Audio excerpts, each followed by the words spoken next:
तो जैसा कि आप सभी को पता ही चल गया है कि इंडियन मार्केट के अंदर केटीएम ने अपनी ड्यूक 160 को लॉन्च कर दिया है। एंड सबसे ज़्यादा मेन कॉम्पिटिटर इस बाइक का कोई था तो वो थी MT-15।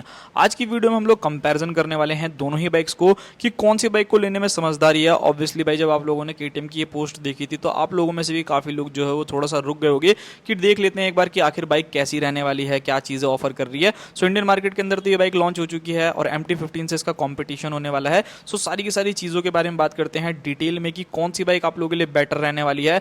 बाइक अभी लॉन्च हुई है तो देखो चलाने का एक्सपीरियंस नहीं दे सकता, बट ऑलमोस्ट ये 200 से काफी हद तक सिमिलर है। तो कुछ ना कुछ जो वाइब्स है ना आप लोगों को ड्यूक 200 वाली ही इस बाइक के अंदर देखने को मिलेगी।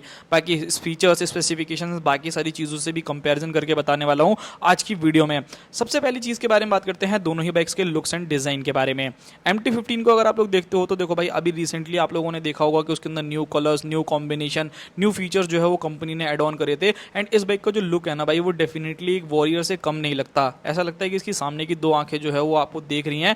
बट अगर मैं अदर हैंड बात करता हूँ, एक ऑस्ट्रियन ब्रांड जिसकी बाइक जो है वो सारी बाइकों से हट करके होती है, मतलब लुक्स हो जाए, डिजाइन हो जाए, फीचर्स हो जाए, सब कुछ जो है वो आप लोगों को टॉप ऑफ द लाइन चीजें देखने को मिलती है। सो देखो ड्यूक 160 ऑब्वियसली भाई जो थर्ड जनरेशन आई है वो बहुत से लोगों को पसंद होगी, बट जो जैन 2 है ना वो भी बहुत ज्यादा लोग जो है वो पसंद करते हैं। यहाँ पर अगर आप लुक्स को लेकर के देखोगे ना तो भाई काफी हद तक आप लोगों को हो सकता है कि काफी लोगों को MT-15 पसंद है एंड काफी लोगों को जो है वो ड्यूक पसंद आएगी। बाकी आपके ऊपर डिपेंड करता है, आप लोग अपने हिसाब से देख लेना भाई। लुक्स जो है वो मैं आपके ऊपर छोड़ता हूं। नाउ अब बात करते हैं इंजन के बारे में। MT-15 के अंदर आपको 155 सीसी का single cylinder liquid cooled F5 BS6 complaint engine मिलता है, जहां पर ये बाइक 18.1 bhp का maximum power and 14.1 Newton metre of torque generate करती है। बट यहीं अगर आप ड्यूक को देखते हो तो इस इंजन के अंदर आपको 5 सीसी जो है वो ज्यादा मिलेगा, यानी 160 सीसी का single cylinder liquid cooled F5 BS6 complaint engine and 18.7 bhp का मैक्सिमम पावर, ऑलमोस्ट 19 bhp के आसपास का पावर एंड 15.5 न्यूटन मीटर का टॉर्क जो है बाइक जनरेट करती है। सो अगर आप MT-15 से कंपेयर कर रहे हो तो यहां पर आपको लगभग 1 bhp जो है वो ज्यादा मिलने वाला है। एंड अगर आप टॉर्क देखोगे तो वो लगभग 1.5 bhp आप लोगों को ज्यादा देखने को मिलेगा। एंड 6 स्पीड गियर बॉक्स के साथ जो है वो दोनों ही बाइक्स आप लोगों को इंडियन मार्केट के अंदर मिलती हैं।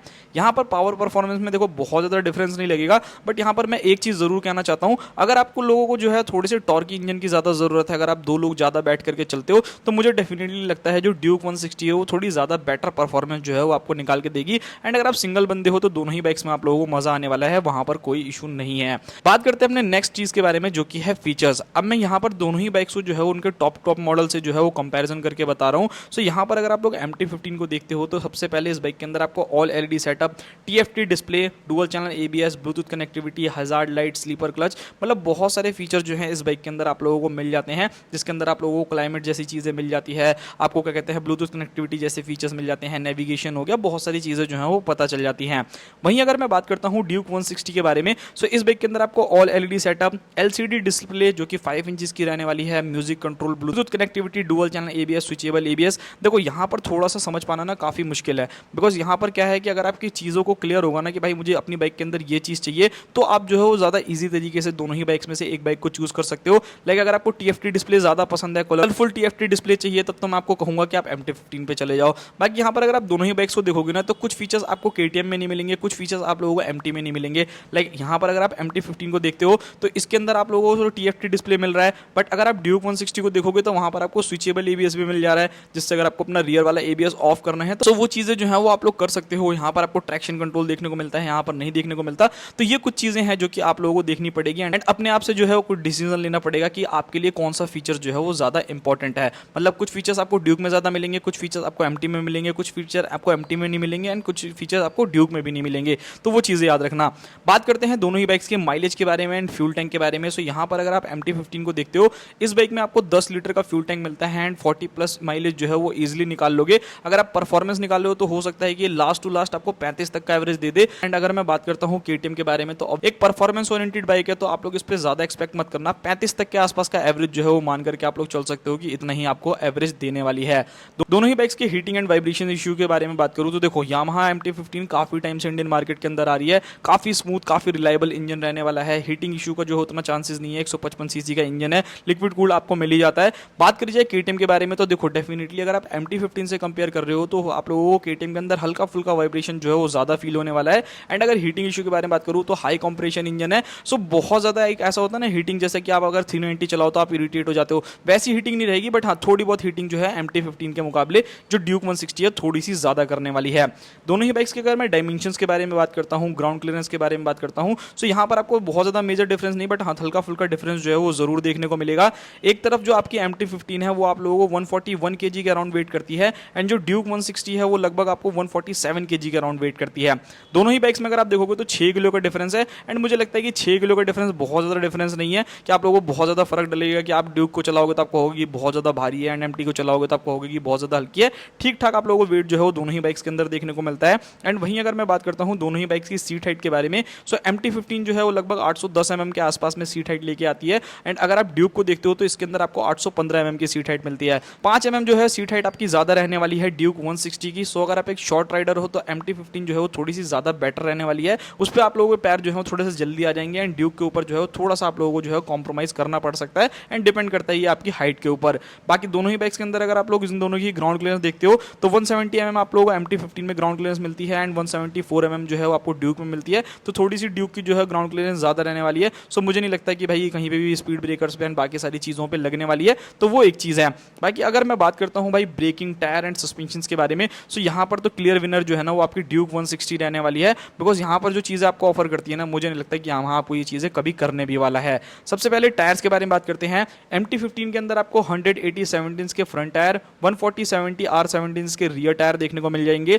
बट वहीं अगर आप KTM 160 को देखते हो, इसके अंदर आपको 110 70 17 के फ्रंट टायर, दोनों ही बाइक में फ्रंट में आपको रेडियल टायर नहीं मिलते हैं, एंड यहाँ पर अगर आप एक सेक्शन देखोगे ना तो ड्यूक के अंदर आपको ज़्यादा बड़ा टायर देखने को मिल रहा है। वहीं अगर मैं बात करता हूँ रियर टायर के बारे में, तो इस बाइक के अंदर यानी MT15 में आपको 140 70 R17 के रियर टायर मिलेंगे, एंड सेम ड्यूक के अंदर भी आप लोगों को जो है 140 70 R17 के रियर टायर मिलेंगे। बट ड्यूक का जो परफॉर्मेंस है थोड़ा बेटर जो है वो रहने वाला है, बिकॉज फ्रंट का जो टायर है वो थोड़ा एक सेक्शन बड़ा रहेगा, तो हो सकता है कि आपको ड्यूक पे जो है थोड़ा ज़्यादा कॉन्फिडेंस आने वाला है। बाकी यहाँ पर अगर मैं दोनों ही बाइक्स की ब्रेकिंग सिस्टम के बारे में बात करूँ तो यहाँ पर तो क्लियर विनर ड्यूक 160 है, बिकॉज यहाँ पर MT15 को अगर आप लोग देखोगे तो इस बाइक के अंदर आप लोगों को 282 mm की फ्रंट डिस्क, 220 mm की रियर डिस्क देखने को मिलती है। बट यहाँ पर अगर आप ड्यूक 160 को देखते हो तो इसके अंदर आपको 320 mm की फ्रंट डिस्क देखने को मिलती है, जो कि बहुत ही ज़्यादा बड़ी रहने वाली है। 390 जैसी बाइक के अंदर आपको 320 mm की डिस्क मिलती है, तो यहाँ पर ब्रेकिंग में तो भाई लाजवाब रहने वाली है braking. Any time any day Duke जो है वो ज़्यादा बेटर रहेगी। MT15 में आपको 220 mm की रियर डिस्क, एंड अगर आप लोग वहीं देखते हो KTM की जो ड्यूक 160 है उसके अंदर 230 mm की रियर डिस्क मिलती है। सो यहाँ पे भी 10 mm ज़्यादा रहेगी, तो भाई ऑब्वियसली ब्रेकिंग जो है वो थोड़ी ज़्यादा बेटर आपको ड्यूक 160 की लगने वाली है। बात करें जाए सस्पेंशन के बारे में, तो यामाहा आपको 41 mm की USD सस्पेंशन फ्रंट में देता है, एंड रियर में मोनोशॉक एब्जॉर्बर। यहीं अगर आप KTM को देखते हो तो यहाँ पर आपको प्रॉपर 43 mm की USD सस्पेंशन मिलते हैं, एंड रियर में अगर आप जाते हो तो मोनोशॉक एब्जॉर्बर्स मिल जाते हैं। सो यहाँ पर सस्पेंशन का भी फीडबैक जो है वो ड्यूक 160 में आपको हो सकता है कि थोड़ा ज़्यादा बेटर लगे। बाकी यहाँ पर अगर मैं बात करता हूँ कि मेनली क्या क्या रीजंस रहते हैं कि क्यों आपको कौन सी बाइक लेनी चाहिए। अगर आप MT15 को लेते हो, अगर आप सिंगल बंदे हो तब तो ठीक है, बट अगर आप लोग एक ऐसे बंदे हो जिसको पिलियन को भी लेकर के चलना होता है, तो आप लोगों को पता ही होगा कि MT15 कितनी बदनाम है अपनी रियर सीट के लिए। बट वही चीज़ अगर मैं ड्यूक 160 में देखता हूँ ना, तो मुझे लगता है कि एक फैमिली पर्पस के हिसाब से भी जो है वो काफ़ी हद तक फुलफिल हो जाएगी, बिकॉज इसकी सीट भी जो है वो काफ़ी ज़्यादा बड़ी बड़ी मिल जाती है, जिससे आप लोग 2 लोग आराम से बैठ करके जा सकते हो। बाकी यहाँ पर अगर मैं दोनों ही बाइक्स की प्राइसिंग के बारे में बात करूँ, MT15 का जो टॉप मॉडल है वो आपको 1,80,000 रुपये कॉस्ट करता है, एंड अगर ड्यूक 160 को देखते हो तो ये आप लोगों को 1,85,000 रुपये कॉस्ट करती है। तो दोनों में 5,000 रुपये का डिफरेंस है। तो देखो मेरा यहाँ पर ये कहना है, अगर आप एक ऐसे बंदे हो जिसको रिलायबल इंजन चाहिए, माइलेज जो है वो ज़्यादा चाहिए, सिंगल ज़्यादा चलना पसंद करते हो, TFT डिस्प्ले जैसे फीचर चाहिए, तब तो मैं आपको बोलूँगा कि आप MT15 की तरफ चले जाएं। बट अगर आप एक ऐसे बंदे हो जिसको ये लगता है कि भाई 1,80,000 रुपये 155 सीसी की बाइक के लिए, उससे बेटर मैं 160 ले लेता हूँ, थोड़ा सा ज़्यादा पावर मिल जाएगा, सीट कंफर्ट जो है थोड़ा ज़्यादा बेटर हो जाएगा, एंड थोड़ा बहुत अगर आप लोगों को ऐसा है ना कि अगर आप लोग 2 बंदे ज़्यादा बैठ करके चलते हो, सो उस कंडीशन में तो डेफिनेटली जो ड्यूक 160 है वो ज़्यादा बेटर रहने वाली है, and braking, tyre and suspension का फीडबैक भी जो है वो आप लोगों को ज़्यादा बेटर मिलने वाला है। सो ये था पूरा वीडियो। आई होप्स आप लोगों को वीडियो पसंद आएगा। मिलते हैं किसी और नेक्स्ट वीडियो में, तब तक के लिए बाय बाय।